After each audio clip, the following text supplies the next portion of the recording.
Today we're going to explore the simplest and most effective way to counter the Queen's Gambit when your opponent moves their Queen's pawn forward on the first move and you do the same.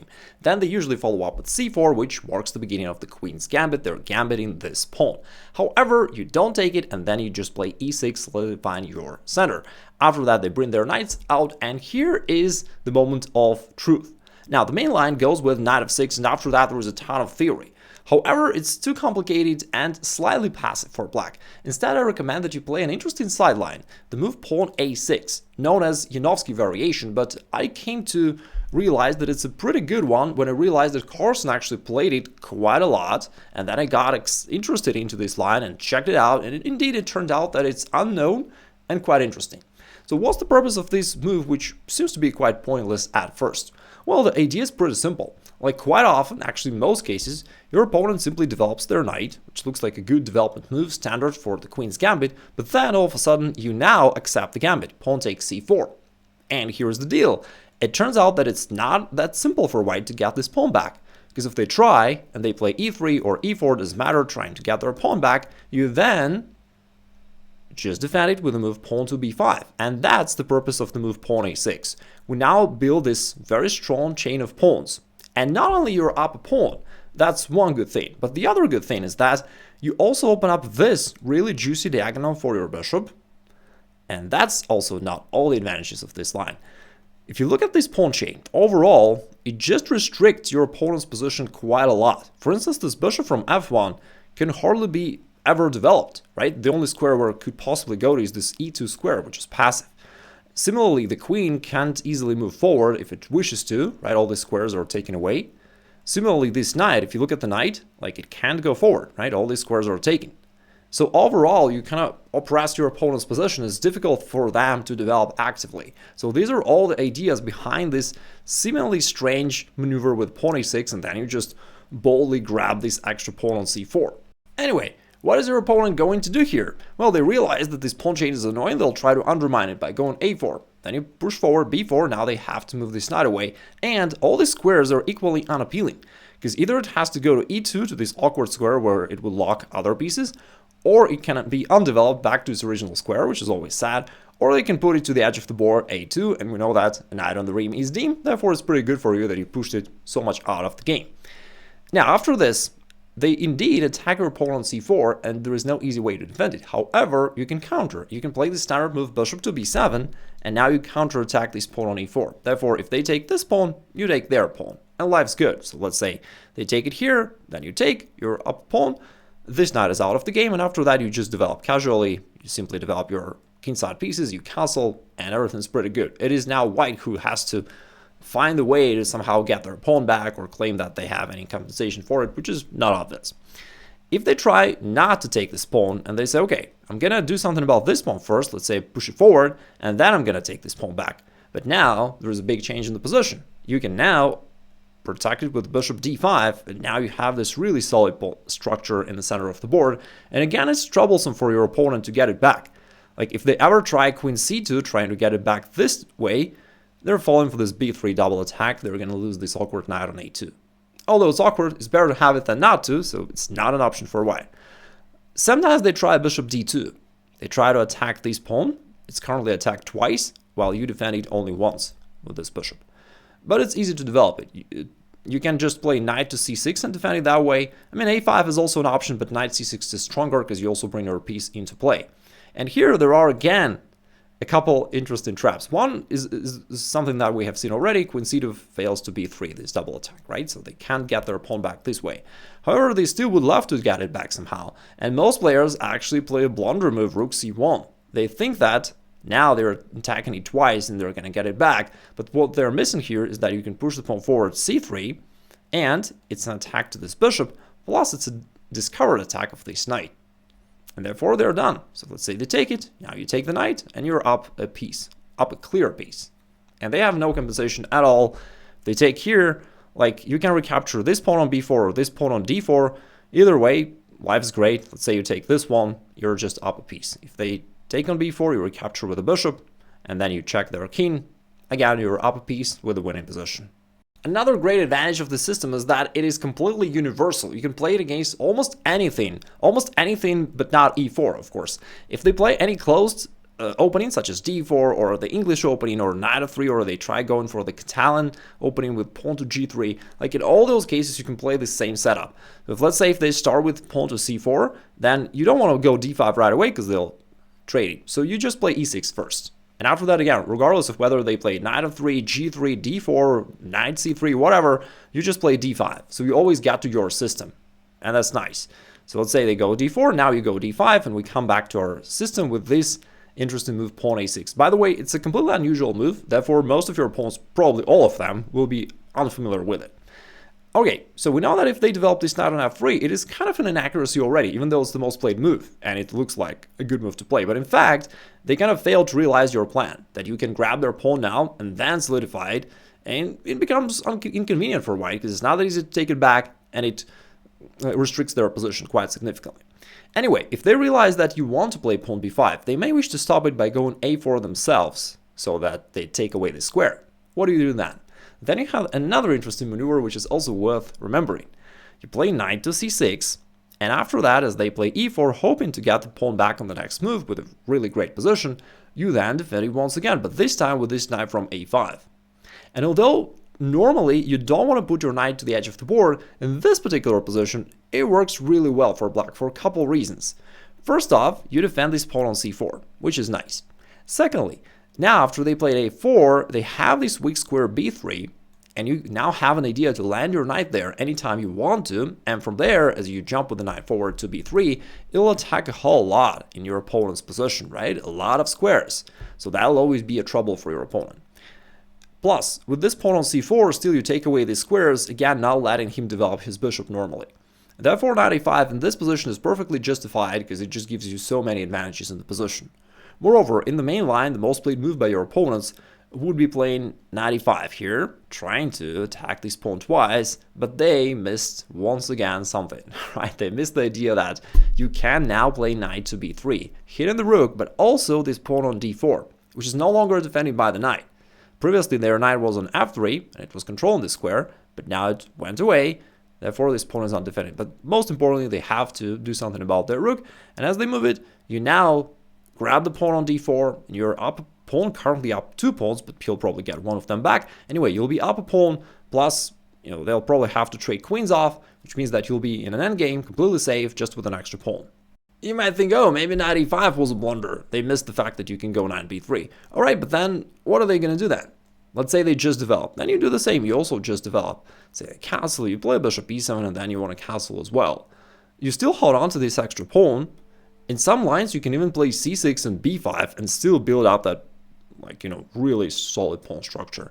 Therefore, why will be worried about this? And at some point, they're highly likely to still go knight e5, and as soon as they do so, they fail to this knight b3 tactic. So you attack the rook and this pawn, and after the rook goes, you can capture this pawn either with a queen or a knight, and in both cases, you're up a pawn with a great position.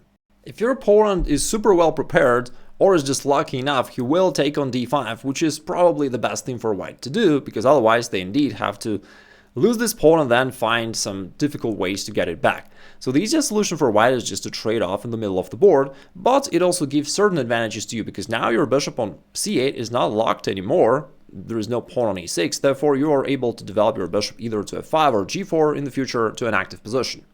In this case, they'll usually play knight of 3, and then the move that I recommend that's been played by a lot of grandmasters is the move pawn to c6. Now, this is a useful move because you defend your center, but also it's kind of an awaiting move. We await for him to develop his dark square bishop, and that's going to be nice because we'll be able to trade it off right away and have no problems. Let me show what I mean. If instead of c6, let's say you played knight to f6, then he could play bishop g5, pin your knight, and although of course it's not the end of the world, still feels slightly unpleasant for black, right? And we can avoid this completely. So let's take it back. You just play pawn to c6. Now, they need to develop, right? How do they do this? Usually they bring their bishop out to either g5 or f4, but it'll lead to very similar positions, so you react in a similar fashion. If they just play e3 right away, then yeah, they're going to develop this bishop, but this one is going to be a tall pawn, can't get out here, it's pretty bad for him. Probably he'll wish to develop the bishop first. Let's say they go bishop g5. Then you just play bishop e7. No need for knight of 6, no need to pin yourself voluntarily, so just bishop e7, and we challenge the bishop, we trade it off.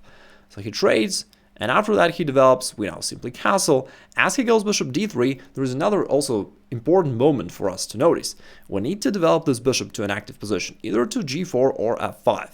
Right? Because we don't want to keep it somewhere here or here or here, because in all these cases it will be restricted by your own pawns and it will be inactive.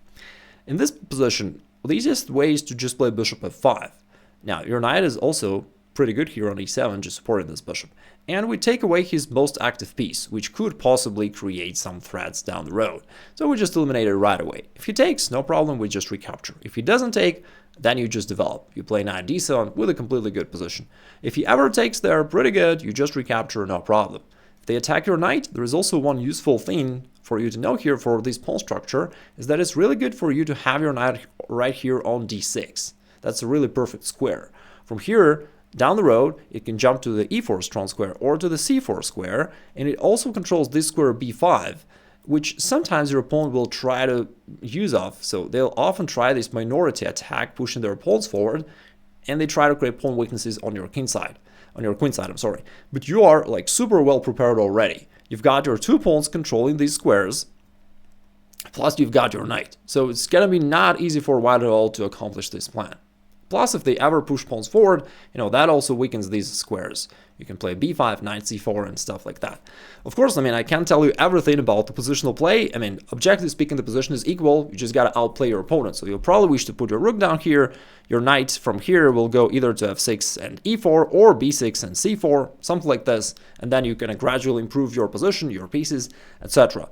If you're not feeling confident in these kind of positions, I'd recommend that you check out my free masterclass about the positional play, where I share with you like several main principles, like guiding principles, so that you know how to do this. I'll drop a link down below in the pinned comment so that you can easily reach it and you can check it out later. Now, we talked about this position that if they go bishop g5, you do the same, you play bishop e7, develop your bishop, trade it off, life's good. What if they develop their bishop to this diagonal? Well, you kind of follow the same pattern. You neutralize this active bishop with your bishop, bishop d6, offering the exchange. After they do so, pretty cool, you develop your queen. Then they also develop casually, life's good. Now here notice once again that you do want to bring your bishop out either here or here to one of these active squares. And you gotta do this, because if not, he can play h3, take away this square, then he'll take away this square, and your bishop is left passive. So you do want to bring this out to an active position. After they castle, let's say you castle as well, and then usually they don't know how to handle this spin, they do it badly, they play some passive moves. h3 doesn't change the situation, you don't have to take, you can just drop it back. Now if they go g4, that would expose their king, it's good for you. In most cases, your opponents will just play something passive like bishop e2 just to neutralize the spin, but it's cool. They reposition their bishop back to a less active position. Nice for you, you just develop. And again, objectively, it's just an about equal position. You'll probably go rook e8, knight e4, and stuff like that. All right, what else can your opponent play here? What else can he try to do to disrupt your opening system? Of course, the London system is something that comes to mind. I've got another video about this, so I'll link it down below. You can check it out later because it's a separate system, but there are some really good and simple ways for you to counter that. So today, let's talk about a more classical way. And one of them is going for this Catalan Opening. Again, Carlsen and many other GMs love this opening. It's less popular on amateur level, but nevertheless, there is a risk that you will face it once in a while. So what do you do then? Well, the beauty of our system is that you can still apply it right here. You play the same thing, pawn a6, and as they go pawn g3 or knight to c3, doesn't really matter, we're going to grab the pawn. So let's say they play g3, you grab the pawn. Now after bishop g2, in this position, it is harder for you to go for this b5 thing. Because if you play it, now there is a risk that this bishop will attack you along this diagonal and you'll get in trouble. Therefore, in this position, there are different ways to go about this, but I think that the simplest is to go c5. Just because other lines are more heavily theoretical, you have to learn a bunch of stuff there, so I want to give you something similar, right? And c5 is that simpler option. If you challenge the center, you just want to trade off everything and equalize position completely. Now, they certainly do not want to take here, because then you'll trade on d1, force their king to move, then you'll take the pawn back, and while it's just at a disadvantage, they haven't achieved anything with it, therefore taking on c5 is probably pretty bad for them. Playing this queen a4 check at this point, trying to get their pawn back with this double attack to the pawn and your king, fails to b5. So here pawn on a6 is handy, it does help you to play something useful. b5 pushes it back, defends the pawn, then you can develop your bishop to b7 to an active diagonal, and you've got a superb position. Therefore queen a4 is totally bad. In most cases they're gonna castle probably. And now you trade on d4. So you just want to trade off everything and then ask him, like, what do you want, dude? Now, they can recapture with a knight or with a queen. In both ways, the position remains to be like more or less symmetric, not that complex. If they take with a queen, then you can trade, of course, why not? And here, like one of the moves suggested by computer, but it's a good one, pawn e5. Like at first it looks like you forgot to learn how chess pieces move, and so you only move your pawns. But it's not really the case. It's just that you push this knight away and it can go forward. That's the nice thing. Because your bishop takes away this square, so the knight can jump there, and your pawn takes away this square, therefore the knight can go there as well. So it has to go somewhere back, but now you just develop, and your bishop is active along this diagonal. So you defend this pawn. If they play knight to d2, attacking this one, you can take your chance and play bishop e6. If your opponent doesn't notice the move knight g5, you'll be perfectly fine with an extra pawn. If they notice it, it'll become slightly uncomfortable because they want to attack your bishop and then take the pawn. So a more solid way for black is just to say, okay, that's an extra pawn, I'm fine with giving it back. Play f6, overprotecting this one, so that after knight c4 they have no attack. Then you play bishop e6, winning a tempo for your development, and after that you just finalize your development after the knight moves somewhere. So you bring your bishop out, bring your knight out, your rook will probably go to an open file, something like this, and the position is equal. Alright, so once again, real quick, against the Catalan Opening, you play all the same moves. You first take here after bishop g2, you then play c5, you just want to eliminate all his central pawns and equalize the position completely. Now, they'll usually castle, and you just take here. We already discussed queen takes d4, then they trade off everything, and you have nothing to worry about. What if they capture with the knight? Then you also just develop knight f6, you want to play simply bishop e7 and castle kingside. Now, they also have to do something about this pawn, and it's not that obvious how to get it back. By the way, they can't play queen c2, trying to attack it this way, because that would hand this knight on d4, you would just take it. So the only normal way for them to get it back is to play queen a4, and your opponent needs to realize that he is capable of playing this move, and he's got to do it right now, so not many of your opponents will actually figure it out. So queen a4 is the best move. It attacks the king and the pawn, and it's a good opportunity for white to get their pawn back. Why is that so? It's because you can't play b5 here. So if you play b5, usually it's just a refutation to this move, queen a4. However, in this particular case, because they've got this knight on d4, they can take on b5, and now they're attacking your rook in the corner. You can't capture with the pawn because the pawn is pinned, and so it just fails. You just lose some material here. You don't want to do that. Therefore, don't play b5, but you've got another good maneuver here. You play queen d7 here, forcing them to take, and then you take advantage of this queen by going b5. You gain this vital tempo for your move b5, because otherwise, if it doesn't attack the queen, it would be impossible because you would lose the rook. But now, since the queen has to move, you gain this tempo, and now you play bishop e7. And usually against the Catalan Opening, if you're capable of trading off their thin-cattled bishop, you're good. Like, it's the only really active piece that your opponent has. And so without it, he's just unable to create any real threats. So you play here, let's say he trades off, and he develops, you do the same, knight e7, they develop, you develop, anyhow you can play bishop e7, bishop c5, doesn't really matter, and you just have this pretty good position. You castle, objectively it's equal, you have a bunch of ideas, you can play h6, force this bishop to trade off or to make some decision, your knight can go forward and attack this queen, here or here, you can place your rooks to the central files, and again, objectively it's equal position, but you have nothing to worry about, you completely equalized and you're ready potentially to take over with some maneuvers like this. If you want to learn how to counter the London system, I'll drop a link right here so that you check my video about that. And if you want to learn chess strategy, my quick crash course on chess strategy, check out this free masterclass. Lots of people told me that it's been quite an eye-opening about it and pretty helpful, so check it out.